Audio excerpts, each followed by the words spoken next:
Hi Alottle family, welcome back to the channel. If this is your first time here, welcome. My name is Cami Ewalt. Today I want to show you guys how I took these three elements that I downloaded from Creative Fabrica and transformed them into this. So if that's something that you might like to learn how to do, stick around and we'll get into it.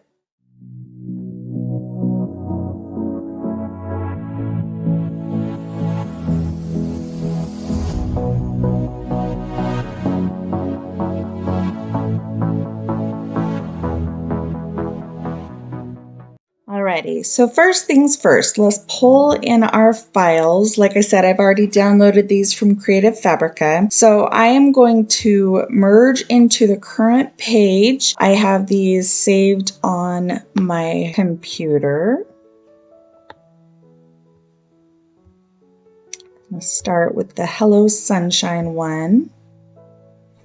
And then I'm going to come back up here to File. Come down to merge again because I want to bring them all into the same area. And this I downloaded as a pack of sunflowers, but I'm only going to use this one for this design. That's way too big, obviously, but we'll take care of it here in a second. And then again, File, Merge. And then I'm going to scroll down. I also downloaded these as a full package on Creative Fabrica. So going to bring this in. Alrighty. So let's shrink this down to a manageable size. I'm not sure why I've got an extra couple here.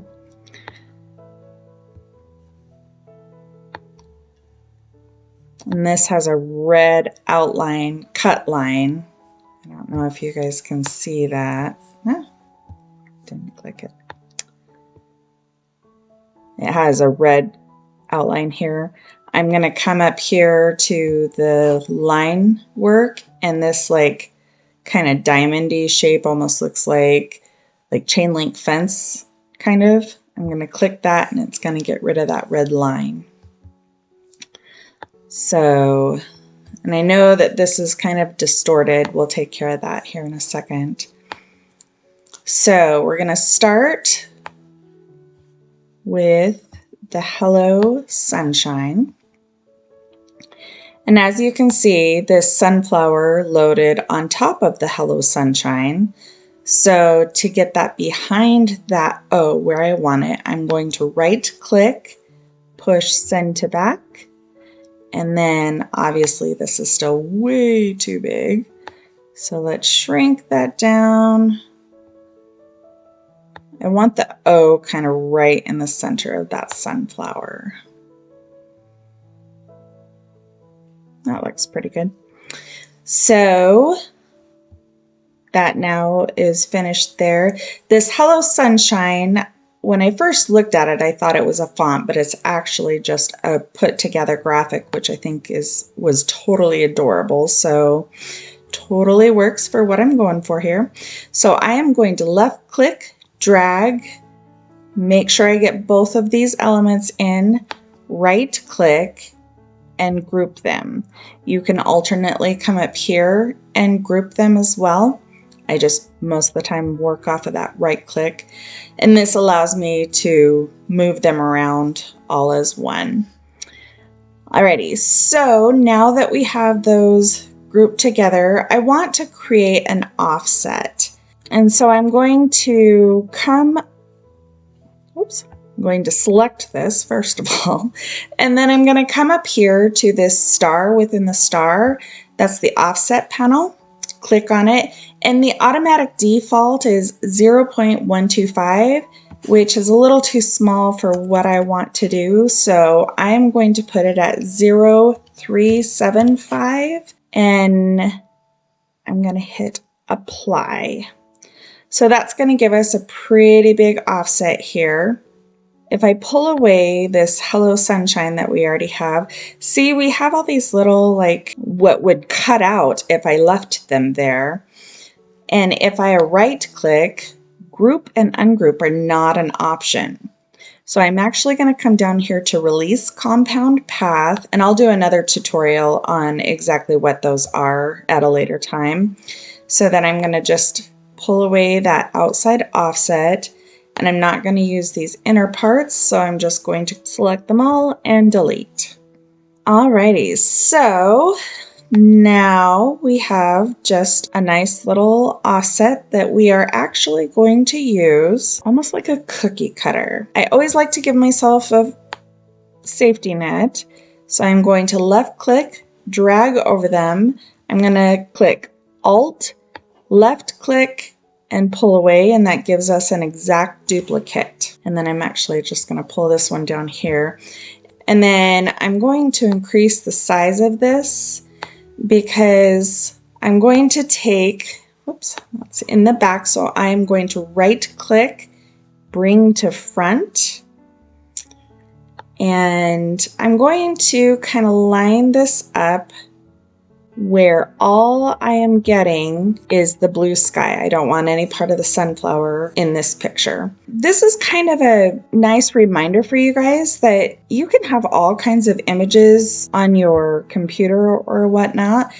And just because it doesn't serve one purpose, because like a lot of times, like Creative Fabrica and some of the other design element websites will give out freebies pretty much daily. And so if you download those freebies, you can use them like I'm in all kinds of things. But Creative Fabrica is a really neat website that you have all access for one membership price. And you can go on there like Etsy and download individual files, but it really is a better deal when you do the membership. And actually, for my viewers, they're offering your first month for only $1. So if you guys want to check that out, I will leave a link in the description. And I'll actually leave a link for all of these individual files in the description too, if anybody wants these. Okay, so I have this set up, and I'm going to make sure that all of these are within the parameters of this blue sky area here. And you want to make sure that this offset is on top, and then we are going to left click, drag over and select them both. And then we're going to come over here to, it almost looks like the weld menu, but it's not. It's called the modify panel. And I'm going to left click, and I'm going to come up here and I'm going to crop that. And that crops away everything outside of this shape and allows me just to have that shape. So what that does is gives us just what I think is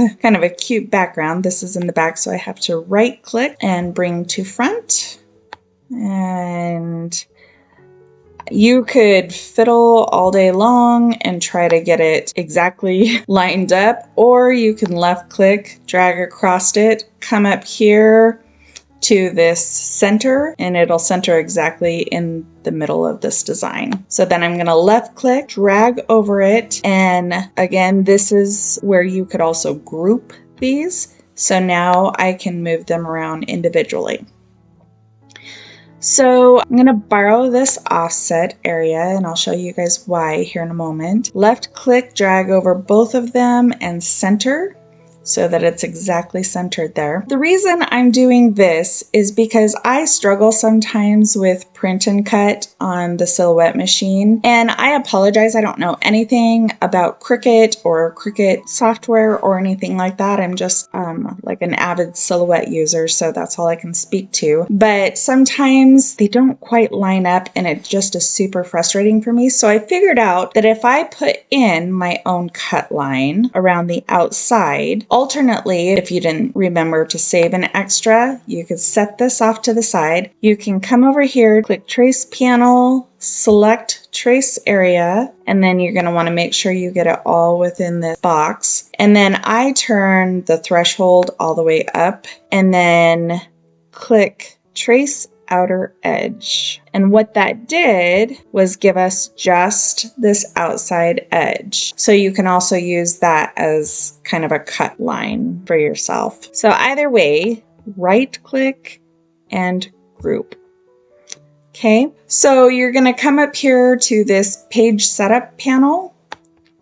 Click on it, and up here where you see these three icons, the one to the furthest right is the registration marks, and I'm going to click on that and then click on because I want to turn these registration marks on. And I want my design for this cup to be about 4-ish inches across. Actually, let's go 375-ish. For me, it doesn't have to be 100% exact. So I've got it sitting at 3.762 inches across. So that's what I'm going to put on the cup, and I'll show you guys the cup and how this all comes together in the next video.